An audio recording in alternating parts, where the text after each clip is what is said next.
Hello everyone, welcome back to our channel future study. तो guys, इस वीडियो में बीए प्रोग्राम के जो डिसिप्लिन सब्जेक्ट है आपके सेमेस्टर फर्स्ट स्टूडेंट के, जो आपका हिस्ट्री सब्जेक्ट है प्राचीन समाज, इसके इंपॉर्टेंट क्वेश्चन विद आंसर आपको इस वीडियो में बताने जा रहे हैं, जो न्यू सिलेबस है उसके अकॉर्डिंग।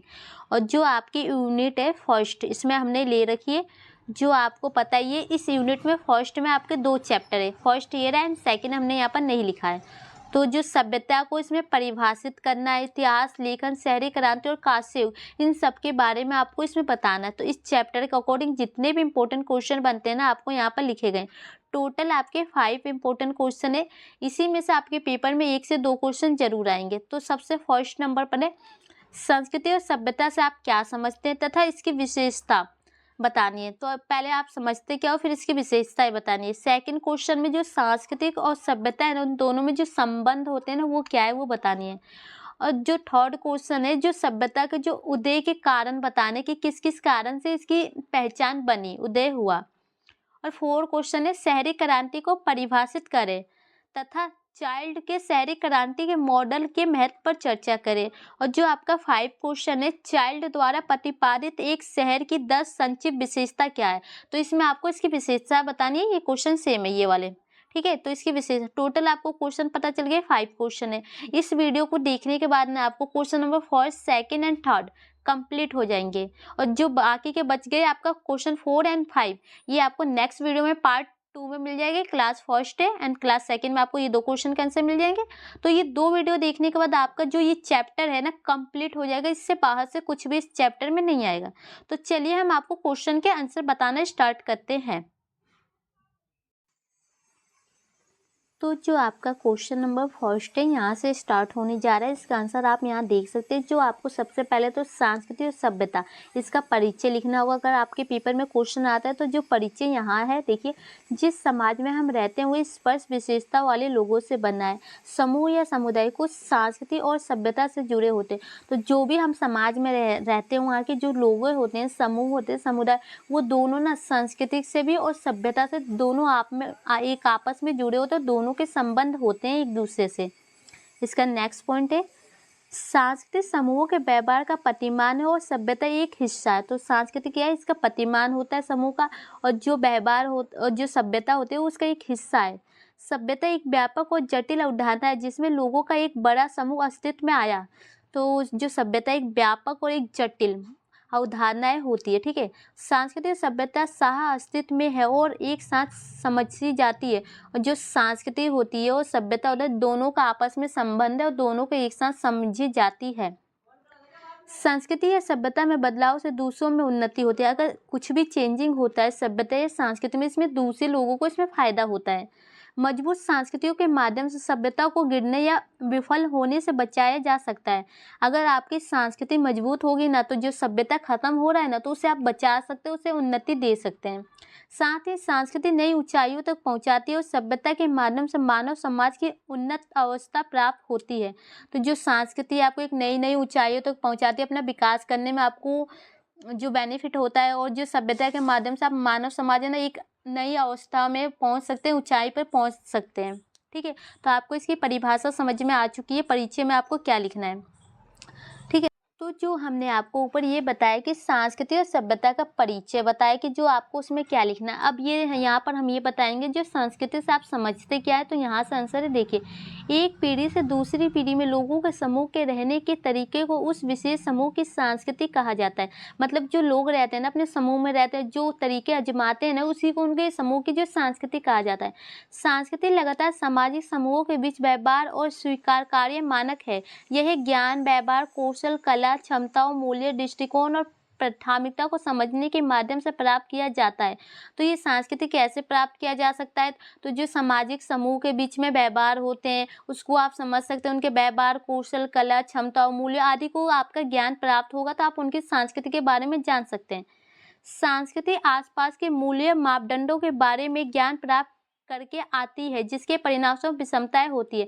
तो संस्कृति आपको कैसे आसपास के जो आपके मूल्य होते हैं, आपके लोग होंगे, आप उनकी संस्कृति को देखेंगे तो उसे प्राप्त करेंगे, उसे समझेंगे। और यहाँ देखिए, संस्कृति का तात्पर्य रीति रिवाज, परंपरा, मूल्यों, ज्ञान और समय के साथ अर्जित आदतों की संरचना से है। तो कुछ आपको पता ही कि संस्कृति क्या होती है, परंपराएं होती है, रीति रिवाज होते हैं, जो भी आपको मूल्य ज्ञान प्राप्त होते हैं, वो सब उनकी जो भी आदत आप अपने अंदर लेते हैं, अर्जित करते हैं, उनकी संरचनाओं से ही है। सांस्कृतिक मापदंड या स्वीकार्य व्यवहार के मानक एक सामाजिक समूह में अपेक्षाओं के लिए दिशा निर्देशों के आधार के रूप में कार्य करते हैं। तो जो संस्कृति है, आपको जो भी आप व्यवहार करते हैं, जो भी सामाजिक समूह में रहते हैं, उसके दिशा निर्देश जो भी अपने अंदर आधार रूप से कार्य करते हैं ना, वो सब संस्कृति के अंतर्गत आती है। तो यहाँ पर ये पता चल गया होता कि आप देखिए संस्कृति की जो विशेषता है वो क्या है। तो यहाँ पर लिखा है सांस्कृतिक विरासत में मिलने की वजह औपचारिक या अनौपचारिक शिक्षा के माध्यम से सीखी और प्राप्त की जा सकती है। तो जो विरासत में होते हैं, जो चलती आती है अपने पूर्वजों कहते हैं जिसे प्राप्त करते हैं, जैसे अपने दादा अपने परिवार से, तो इसकी जगह ना इसको औपचारिक और अनौपचारिक तौर पर ना इसको सीखी और प्राप्त की जा सकती है।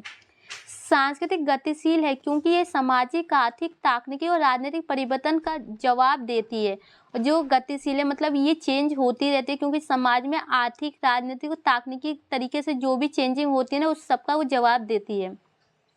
संस्कृति को सामाजिक रूप से समुदाय के सदस्यों के साथ सामाजिक संपर्क मुख्य रूप से भाषा के माध्यम से साझा किया जाता है। तो जो सांस्कृतिक समुदाय है ना, उनके साथ आप बातचीत करेंगे, अपने मुख्य रूप से जो बोलचाल करेंगे उसके द्वारा आप उसको समझ सकते हैं, साझा किया जा सकता है। तो ये तो आपको संस्कृति होता क्या है, इसका परिचय क्या लिखना है, इसकी विशेषताएं क्या बतानी है, ये आपका कंप्लीट हो गया। अब यहाँ से आपका सभ्यता वाला क्वेश्चन स्टार्ट हो रहा है कि सभ्यता से आप समझते क्या है या होता क्या है। देखिए, सभ्यता मानव समाज की प्रगतिशील अवस्था है जो सांस्कृतिक मानकों के उन्नत स्तर के अनुरूप है। यही सांस्कृतिक विकास का एक चरण है। जो सभ्यता है ना, जो मानव के समाज में जो गतिशील होती है, अवस्थाएं होती है, उसको उन्नत तक पहुंचाती है। और ये जो संस्कृति ना उसी के अनुरूप है, उसी का विकास का एक चरण के रूप में इसे देखा जाता है। और कुछ समाज तक सीमित है, और ये ना कुछ समाजों तक सीमित है। सभ्यता विभिन्न तत्वों वाली एक जटिल इकाई है। ये तत्व मिलाकर किसी समाज या राष्ट्र की छवि बनाते हैं। और जो सभ्यता की एक जटिल इकाई और ये जो किसी राष्ट्र या समाज की जो छवि बनती है ना, उसकी पहचान बनती है ना, उसे बनाता है सभ्यता। ये छवि एक धारणा बन जाती है कि समाज या राष्ट्र कैसा है। और जो सभ्यता के माध्यम से एक समाज और एक राष्ट्र के बारे में पता लगाया जा सकता है कि वो किस टाइप से और वो कैसा है, कैसा कार्य करता है।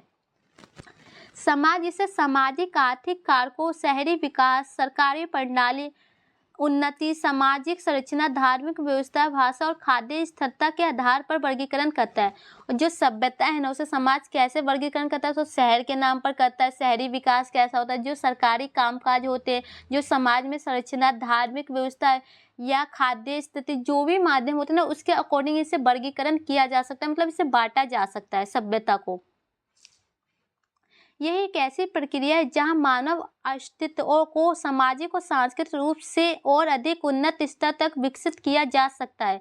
तो जो सभ्यता के माध्यम से ना एक ऐसी प्रक्रिया, इसको समझा जाता है जो समाज में सामाजिक और सांस्कृतिक रूप से ना इसको उन्नत एक ऊंचाई तक पहुंचाया जा सकता है और अपना विकास किया जा सकता है, इसको विकसित किया जा सकता है। तो आपको ये समझ में आ गया। जो कि सभ्यता के लक्षण या विशेषताएं पूछे तो दोनों एक ही होते हैं। तो यहाँ पर देखें, उन्नत शहर, पहली सभ्यताओं के जन्म स्थान। तो जो उन्नत शहर होते हैं, जो मतलब ऊंचाई तक पहुंचे होते हैं, जो सभ्यता होती है, उनका जो जन्म स्थान कहाँ होता है। विशेष श्रमिक, जो श्रमिक वर्ग होते हैं, शहरों के विकास के लिए अधिक कुशलता श्रमिकों की आवश्यकता होती है, इसकी विशेषता है। नेक्स्ट पॉइंट है जटिल संस्था। इसमें जटिल संस्थाएं होती है। नेता आदेश गति लोग को बनाए रखने के लिए उभरे।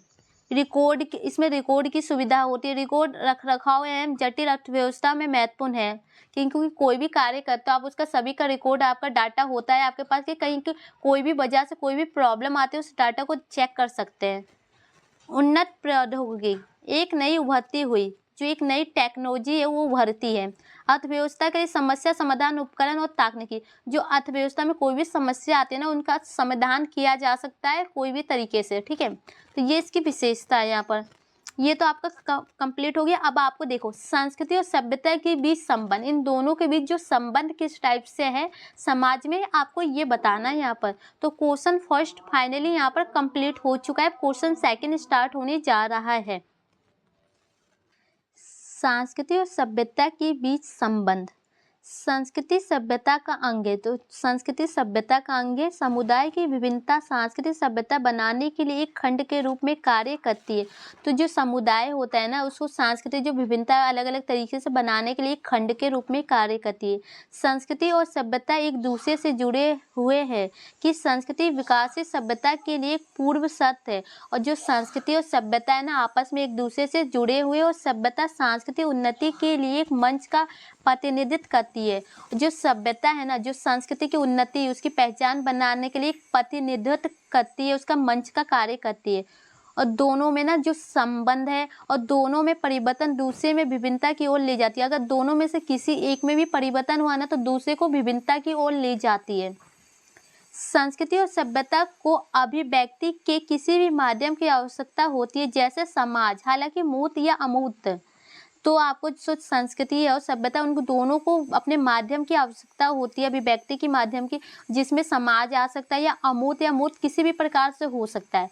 उनके अस्तित्व को प्रदर्शित करने के लिए संसाधनों की आवश्यकता है। यह कार्य प्राथमिकता और व्यवहार आदि के माध्यम से भी हो सकता है। तो जो भी उनके संसाधन होते हैं ना, उन सबको आवश्यकता होती है उनके कार्य को करने के लिए। किसी भी राष्ट्र या समाज की संस्कृति और सभ्यता वहाँ रहने वाले लोगों को परिभाषित करती है। तो जो सभ्यता और संस्कृति क्या होती है, जो वहाँ पर लोग रह रहे हैं उनको परिभाषित करती है कि उनकी जो सभ्यता किस टाइप से, उनकी संस्कृति किस टाइप से, वो किस टाइप से अपनी संस्कृति का प्रयोग कर रहे हैं। यहाँ दूसरों लोगों और उन्हें जानने में मदद करता है। और ये संस्कृति के माध्यम से सभ्यता के उनको दूसरे लोग होते हैं ना, उनको जानने में, उनके पहचानने में मदद करते हैं कि वो कहाँ से आए हैं। अगर आप कहाँ से आए हो, आपकी संस्कृति क्या है, आपको पता चल जाएगा। अगर आप इंडियन हो, अमेरिका में जाओगे तो आपकी संस्कृति अलग ही दिखेगी। अमेरिका के लोग इंडियन में आएंगे तो आप पहचान सकते हो ना कि वो अमेरिका के लोग हैं, वहाँ की उनकी संस्कृति है। आप इंडियन अलग ही दिखोगे। जैसे भारतीय संस्कृति बहुत समृद्ध है और हमारे यहाँ सब कुछ की विभिन्नता है, भारत के बाहर के अधिकांश लोग इसे पसंद करते हैं। तो जो भारत की संस्कृति आपको पता ही है, अलग अलग सांस्कृतिक विभिन्नता से भरी हुई है, और जो बाहर के लोग होते हैं इसे पसंद भी करते हैं और ज़्यादातर। और यह संस्कृति के कारण इसे देखने आते हैं और लोगों के बारे में अधिक जानने के लिए। तो वहाँ जो विदेश के लोग होते हैं, आपको पता ही है, अपने भारत में आते हैं यहाँ के लोगों के बारे में जानने के लिए। यहाँ के जो जैसे कि यहाँ पर टेम्पल बने पड़े हैं, घूमने की जगह है, वो सब देखने के लिए, समझने के लिए कि आखिर यहाँ पर हुआ क्या था, किस टाइप से ये बनाए जाते हैं। तो आपको पता ही है भारत की संस्कृति कितनी विरासत है। हाल के दशकों में सांस्कृतिक और सभ्यता के मोटे वितरण पर जोर दिया गया, जो हमें यह विश्वास करने के लिए मजबूर करता है कि संस्कृति और सभ्यता हवा में ठहरने वाले तत्व नहीं है, बल्कि सीधे तौर पर अच्छी तरह से स्थापित भौगोलिक और सांस्कृतिक कोडों में निहित है। तो जो इसमें ये भी बताया जा रहा है ना कि जो संस्कृति और सभ्यता है जो हवा में फैले हुए, मतलब आपको पता है जैसे कि एक अफवाह फैला दी जाती है कि हाँ इसका प्रचार हो गया, तो ये नहीं है। इसकी जो भौगोलिक सांस्कृतिक है ना, वो स्थापित की गई और उसमें कोडों में निहित है, उसको आप पहचान सकते हैं। एक सभ्यता और एक संस्कृति की यहाँ पर पहचान है। उसे जो धार्मिक संघर्षों में सहमति किया जाता है कि जो धार्मिक संघर्ष के जरिए यहाँ पर स्थापित किए गए हैं, और इससे जो भाषा, संस्कृति और इन सब के ना जो संबंध को बताया जाता है, इनसे संस्कृति की पहचान आप कर सकते हैं अच्छे तरीके से। और आप अपने भारत की जो संस्कृति ना उसके बारे में आप लिख सकते हैं इस क्वेश्चन के अंदर कि जो आपकी भारत की संस्कृति कैसी है, उसे बाहर से लोग देखने आते हैं, उन आपसे बातचीत करने आते हैं, आपके तौर तरीके को जानने के लिए यहाँ पर आते हैं इंडिया में। तो इसका जो निष्कर्ष आपका क्या निकलेगा, ये देखिए, सभ्यता और संस्कृति दोनों सामाजिक उदाहरणों का दूसरे से भिन्न नहीं है। तो मतलब जो सभ्यता और संस्कृति एक दूसरे से भिन्न नहीं है, उन दोनों में संबंध है, लेकिन प्रकृति में भिन्न है। जो प्रकृति से तो भिन्न है, लेकिन जो लोगों के सामाजिक जीवन से ना वो भिन्न नहीं है, अलग नहीं है। संस्कृति किसी विशेष समाज के विचार, रीति रिवाज, सामाजिक दृष्टिकोण, कार्यों को दर्शाती है। तो संस्कृति किसे दर्शाती है, तो जो समाज में रहते हैं उनके विचार, रीति रिवाज, सामाजिक जो दृष्टिकोण होते हैं, पहचान होती है, धार्मिक होती है, पूजा पाठ होते हैं, इन सबको दर्शाती है। और जो सभ्यता किसे दर्शाती है, देखिए, सभ्यता कला, साहित्य, जीवन पद्धति, वास्तुकला आदि के माध्यम से संस्कृति को भौतिक रूप से प्रकट करती है। तो जो सभ्यता है आपको पता ही है, जो कला के लिए पहचान की जाती है और साहित्य के लिए, जीवन पद्धति के लिए, इन सभी को ना उसकी पहचान कराती है। हम अपनी संस्कृति को प्रतिबंधित करते हैं और सभ्यता वहाँ है जो हमारे पास है। तो सांस्कृतिक को तो आपको पता ही है, जो सभ्यता की है, जो हमारे पास जो भी चीज़ें वो सभ्यता है, हमारी सभ्यता को सुरक्षित रखने पर विचार करने योग्य है, क्योंकि जो हमारे पास है उसे संरक्षित करने में हमें सुरक्षित रहेगा और हम जो है उसकी रक्षा करेंगे। तो जो सभ्यता की अपनी रक्षा करनी चाहिए, जो भी हमारे पास जो भी चीज़ें वो हमारी सभ्यता से हमें प्राप्त हुई है। संस्कृति पर सभ्यता के प्रभाव वर्तमान काल में अधिक देखे जा सकते हैं। जो आज के समय में ना जो सांस्कृतिक जो सभ्यता पर प्रभाव अधिक देखे जा सकते हैं और साथ ही हर सांस्कृतिक परिवर्तन के कारण सभ्यता में इसके प्रभाव देखे जा सकते हैं। और संस्कृति में कोई भी परिवर्तन होता है ना, तो इसका प्रभाव कहाँ देखते हैं? हम सभ्यता के अंदर देखते हैं कि जो भी हम जीवन यापन जी रहे हैं उसमें चेंजिंग आ जाती है। तो इस क्वेश्चन का आंसर भी आपका क्वेश्चन नंबर 2 यहाँ पर कंप्लीट हो चुका है। अब क्वेश्चन नंबर जो आपका 3 यहाँ स्टार्ट होने वाला है, इसमें आपको ये बताना है कौन कौन से कारक सभ्यता के उदय के लिए उत्तरदायक है। तो मतलब जो सभ्यता है उसका उदय मतलब उसका विकास कैसे हुआ है और कारण क्या क्या है वो बताना है। तो यहाँ पर कुछ हमने अच्छे पॉइंट लिख रखे हैं, 6-7 पॉइंट है। तो अब इसके बारे में देख लीजिए, इसके बारे में हम जानते हैं। सभ्यता का उदय। बी गार्डन चाइल्ड उन शुरुआती सिद्धांतकारों में से एक थे जिन्हें सभ्यता के उद्भव को 2 क्रमिक क्रांतियों अथवा नवपाषाण क्रांति और शहरी क्रांति के परिणाम स्वरूप देखा। तो जो एक राइटर है, इनके अकॉर्डिंग ये बताया जा रहा है कि जो उनके शुरुआती जो सिद्धांत होते हैं ना, तो जो सभ्यता का उदय हुआ ना किस प्रकार हुआ, तो 2 प्रकारों से हुआ। उनके 2 क्रमिक क्रांतियों के जरिए वो मानते। तो फर्स्ट नंबर पर नवपाषाण क्रांति होता है और दूसरा शहरी के जरिए इनका विकास हुआ है। तो देखिए, एक सामाजिक विकासवादी होने के नाते चाइल्ड ने तक दिया कि किसी और अधिशेष उत्पादन सभ्यताओं का आधार था जो नवपाषाण क्रांति द्वारा रखी गई नींव पर विकसित हुआ।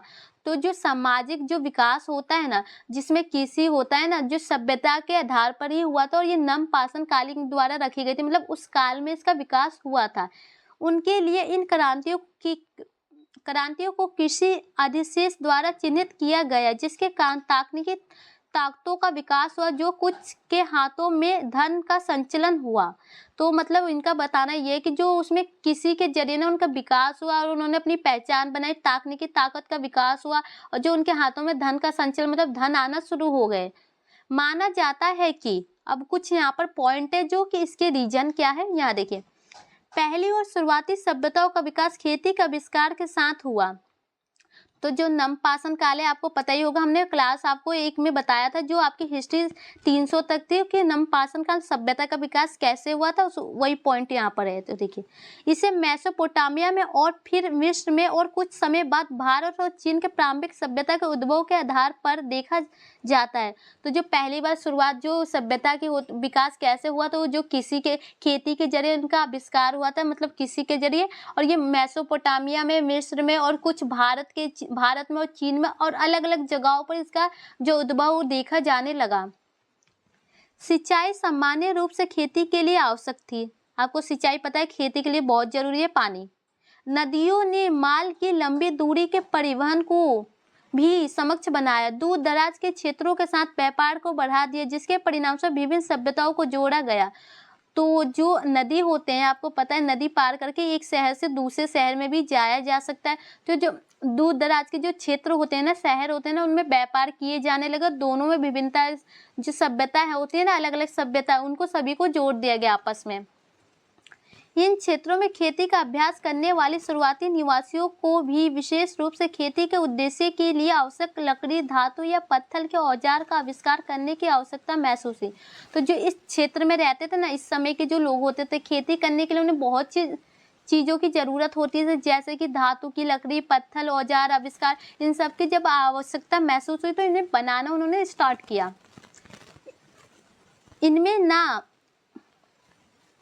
इनमें ना केवल धातु को और उत्पादन को बढ़ावा दिया था, पर विशेष कारीगरों के एक समूह की आवश्यकताओं को भी बढ़ावा। तो बस इनको अपनी ज़रूरत की चीज़ें महसूस हुई तो इन्होंने बनाना शुरू कर दिया, इन उत्पादन को जारी करना किया, और साथ ही साथ में इनको कारीगर होते जो कामकाज करने वाले लोग होते हैं, इनको बढ़ावा मिला साथ में। ये फर्स्ट पॉइंट था आपका। एंड सेकेंड पॉइंट आपका यहाँ से जनसंख्या वृद्धि और शहरों और गांवों के विकास के लिए लोगों को बसाने या स्थानीय बस्ती स्थापित करने के लिए खेती आवश्यक थी। तो जो जनसंख्या वृद्धि कैसे होगी, जब तक लोगों को भरपेट भोजन नहीं मिलेगा तो जनसंख्या वृद्धि होगी नहीं। और जो गांव के लोग हैं, शहर के लोग हैं, उन लोगों को बसने के लिए ना, जो शहरों में एक बस्ती चाहिए, रहने के लिए जगह चाहिए और खेती करने के लिए चाहिए, इन सभी के जरिए वो अपना विकास करेंगे। इन परिवर्तनों ने एक ऐसा परिदृश्य तैयार किया जहां ऐसे सामाजिक, राजनीतिक, आर्थिक व्यवस्था की स्थापना की बढ़ती आवश्यकता महसूस की गई। तो कुछ ऐसे परिवर्तन आए जो सामने आपको देखने को कि जिसमें आपको राजनीतिक और आर्थिक, सामाजिक इन सभी की जरूरत आपको जब महसूस हुई ना, तो बड़े समुदायों के हिस्से के रूप में रहने वाले लोगों की तकलीफों का समाधान प्रदान कर सके। और कुछ आपको समस्याएं सामने आई जिसकी तकलीफ का समाधान आपको करना पड़ेगा, जो समुदाय के जो बड़े हिस्से के जो लोग होते हैं उनके जरिए जो छोटे लोगों को। और शहर में रहने के लिए आपको ये सब चीज़ें की ज़रूरत होती है, पैसे के, खेती बाड़ी करने के लिए सामान, सभी चीज़ों के। और इसी से जो आपका जनसंख्या वृद्धि भी होगी जब आप शहर में आके बसेंगे तो। एंड आपका थर्ड पॉइंट है, किसी क्षेत्रों में कारीगरों, व्यापारी, पुजारी, प्रशासक आदि जैसे विशेष गैर कृषि गतिविधियों का उदय। मतलब कि जो इन सभी का उदय हुआ जो आपके विकास के लिए जरूरी था। ये नवपाषाण काल में जो कृषि करना सीखे लोगों ने, कारीगर नए नए पैदा होने लगे, जो व्यापारी बनने लगे, पुजारी बनने लगे, जो प्रशासक होते और सब सामने आने लगे। अभी भी सभ्यता की सबसे महत्वपूर्ण विशेषताओं में से एक माना जाता है। और जो ये शिल्प उत्पादन होते हैं ना, इस विशेषताओं में से एक माना जाता है सभ्यता की। 4 पॉइंट है, जैसे कि ऊपर चर्चा की गई है कि सभ्यता सब शहर में रहने का अर्थ बताता है, इसलिए माना जाता है कि मूलभूत सभ्यताओं की शुरुआत शहरों में हुई थी, जो गांव की तुलना में बड़े और अधिक धनी आबादी वाले थे। तो जो सभ्यता का अर्थ आपको शहर के नाम से आप जान सकते हैं। जो सभ्यता का जो विकास होता है शहरों में विकास होता है, और जो गांव के लोग होते हैं ना, बड़ी संख्या में जो शहर आके बस जाते हैं और अपने धनी आबादी वाले लोग होते हैं शहरों में आके बसते हैं। 5 पॉइंट है, सभ्यता एक बहुसांस्कृतिक समाज को सहमति करती है जहां विभिन्न सांस्कृतिक वर्गों के लोग आपसी साझा के साथ रहते हैं। तो जो सभ्यता के बारे में अलग अलग जो संस्कृति के लोग होते हैं ना, आपस में मिलजुल के और एक साथ रहते हैं शहरों में आके। एक धार्मिक व्यवस्था की शुरुआत जो लोगों के एक साथ लाकर सामाजिक एकता को मजबूत करती है। जो धार्मिक होता है ना, आपके धर्म को लेके, पूजा पाठ को लेके, वो सभी जो लोग होते हैं ना, उनको एक सामाजिक में एकता को मजबूत करती है, समाज में मिलजुल के रहने का सहयोग करती है। निष्कर्ष, इस प्रकार सभ्यता शब्द लंबे समय से प्रचलन में है। विद्वानों ने विभिन्न परिभाषा को स्पष्टीकरणों की पेशकार की है। एक सभ्यता का गठन क्या होता है, इसके अलावा एक जटिल सभ्यता समाज के उद्भव आमतौर पर किसी को अधिशेष उत्पादन के लिए जिम्मेदार ठहराया जाता है, जिसका एक समय के साथ सामाजिक, राजनीतिक, आर्थिक पहलुओं पर दूरगामी प्रभाव पड़ता है। तो जो सभ्यता क्या है, तो आपको पता है, जो कृषि के, खेती बाड़ी, नए नए तरीके खोजना, इन शहरों में आके बसना, यही सब सभ्यता होती है। सभ्यता की जरूरत कहाँ महसूस की जाती है, तो शहरों में की जाती है। और वहाँ पर जो आर्थिक, राजनीतिक और जो सामाजिक पहलू होते हैं, इनके जरिए उनको फैलाया जाता है। तो यहाँ पर फाइनली इस क्वेश्चन का आंसर कंप्लीट हो गया। हमने question first, second and third आपको कंप्लीट करा दिया इस वीडियो में। इसके बाद आपका जो क्वेश्चन नंबर 4 एंड 5 एक वीडियो में कंप्लीट हो जाएगा। तो टोटल आपकी जो यूनिट फर्स्ट है, चैप्टर फर्स्ट है, वो कंप्लीट हो जाएगा। तो वीडियो अच्छी लगे तो लाइक शेयर जरूर कीजिएगा, तो वीडियो को शेयर जरूर कीजिएगा। Thank you.